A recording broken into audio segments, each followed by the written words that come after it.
திருவண்ணாமலை மாவட்டம் கலசப்பாக்கத்தில் உள்ள மிருகண்ட நதி அணையின் நீர்மட்டம் 255 கனஅடியாக உயர்ந்துள்ளது. இதனால் உபரி நீர் வெளியேற்றப்பட்டதால் கரையோர பகுதி மக்களுக்கு வெள்ள அபாய எச்சரிக்கை விடுக்கப்பட்டுள்ளது. திருவண்ணாமலை மாவட்டம் கலசப்பாக்கத்தில் உள்ள மிருகண்ட நதி அணையின் நீர்மட்டம் 255 கனஅடியாக உயர்ந்துள்ளதால் உபரி நீர் வெளியேற்றப்பட்டு வருகிறது. இதனால் கரையோர பகுதி மக்களுக்கு வெள்ள அபாய எச்சரிக்கை விடுக்கப்பட்டுள்ளது. உடனுக்குடன் நிரலையில் பார்த்து வருகிறோம். ஆற்றின் கரையோரத்தில் உள்ள பொதுமக்களுக்கு முதற்கட்ட வெள்ள அபாய எச்சரிக்கை விடுக்கப்பட்டதாக தகவல் வெளியாகியுள்ளது. கரையோர பகுதி மக்களுக்கு வெள்ள அபாய எச்சரிக்கை விடுக்கப்பட்டுள்ளது.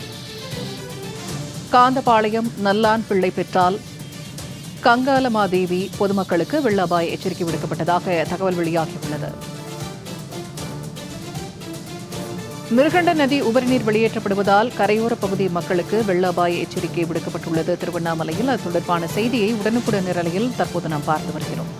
ஆற்றின் கரையோரத்தில் உள்ள பொதுமக்களுக்கு முதற்கட்ட வெள்ள அபாய எச்சரிக்கை விடுக்கப்பட்டுள்ளது. கூடுதல் தகவல்களை தருகிறார் செய்தியாளர் பிரபாகர். பிரபாகரன், இப்ப கலசப்பாக்கம் பகுதியில் மிருகண்ட நதி உபரிநீர் வெளியேற்றத்தால கரையோர பகுதிகளுக்கு வெள்ள அபாய எச்சரிக்கை விடுக்கப்பட்டுள்ளது. குறிப்பா எந்தெந்த பகுதி மக்களுக்கு வெள்ள அபாய எச்சரிக்கை விடுக்கப்பட்டிருக்கிறது? என்ன மாதிரியான எச்சரிக்கை விடுக்கப்பட்டிருக்கிறது? வணக்கம் பூர்ணிமா. தமிழகத்தில் கடந்த சில நாட்களாக பரவலாக மழை பெய்து கொண்டு வரும் நிலையில் திருவண்ணாமலை மாவட்டத்திலும் மழை பெய்து கொண்டு வருகிறது. திருவண்ணாமலை மாவட்டத்தில் கலசப்பாக்கத்தில் உள்ள மிருகண்டா நதி அணை நிரம்பி வருகிறது. மிருகண்டா நதியின் அணையிலிருந்து வெள்ள நீர் வெளியேறி வருவதால் ஆற்றின் கரையோர மக்களுக்கு முதற்கட்ட வெள்ள அபாய எச்சரிக்கை விடுக்கப்பட்டுள்ளது.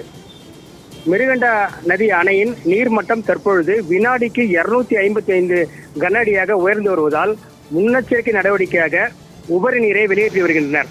அதனால் ஆற்றின் கரையோரத்தில் உள்ள காந்தபாளையம், நல்லான் பிள்ளை பெற்றால், கங்காலமாதேவி, திருவள்ளூர், எலத்தூர், வில்வாரணி ஆகிய பகுதியில் ஆற்றங்கரையில் வசித்து வருபவர்கள் உடனடியாக வெளியேறும்படி வெள்ள அபாய எச்சரிக்கை விடுக்கப்பட்டுள்ளது.